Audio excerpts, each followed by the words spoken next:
High BP అయినా low BP అయినా దానికి ఆదిలోనే అడ్డుకట్ట వేస్తే ఆరోగ్యానికి మంచిది. ఆలస్యం అయితే ప్రాణాలకే ముప్పుగా మారుతుంది. హై బీపీతో పోలిస్తే లో బీపీ కేసులు తక్కువే, కానీ మెరుగైన చికిత్స ఆవశ్యకం.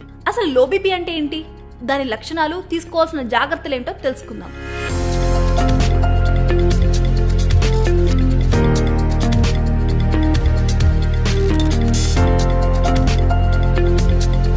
మానవ శరీరంలో రక్తం ఒక నిర్దిష్ట వేగం, పీడనంతో నిరంతరం ప్రసరిస్తూ ఉంటుంది.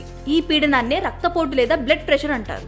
మానవాళిని పట్టి పీడిస్తున్న గుండె సంబంధిత సమస్యలకు ఎన్నో కారణాలు ఉండగా రక్తపోటుతోనూ ప్రాణాలు కోల్పోతున్నారని అధ్యయనాలు చెప్తున్నాయి. 120/80 mmHgగా ఉండాల్సిన సాధారణ రక్తపోటు కంటే 140/90 mmHg లేదా అంతకంటే ఎక్కువ ఉంటే హై బీపీ, 90/60 mmHg లేదా అంతకంటే తక్కువ ఉంటే లో బీపీ అంటారు.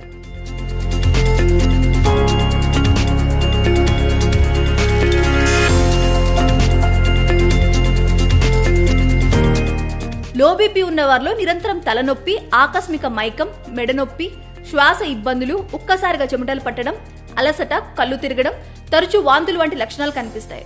అలాగే లో బీపీకి అతిగా మద్యం తాగడం, anti anxiety medicines, pain killers, heart failure medicines, depression, dehydration, adrenal hormone imbalance, diabetic పేషెంట్లలో నర్వ్ డ్యామేజ్ వంటివి ప్రధాన కారణాలుగా నిపుణులు చెప్తున్నారు. ఈ క్రమంలో లో బీపీ ఉన్నవారు పోషకాహారం, సరిపడినంత నిద్ర, కొద్దిపాటి వ్యాయామాలు చేయడం ద్వారా రక్తపోటును క్రమబద్ధీకరించుకోవచ్చు. అంతకంటే ముందు మెరుగైన చికిత్స అవసరం. ఇంకా రక్తపోటును మెరుగుపరిచేందుకు విటమిన్ B12, ఫోలేట్ అధికంగా ఉండే పాల ఉత్పత్తులు, గుడ్లు, ఎండు ద్రాక్షలు, ఆకుకూరలు, చేపలు, చికెన్, డ్రై నట్స్ ని తీసుకోవడం ఉపయోగకరంగా ఉంటుంది. అలాగే ఉప్పు తక్కువగా ఉండే ఆహారాలను మితంగా తీసుకోవడం మంచిది.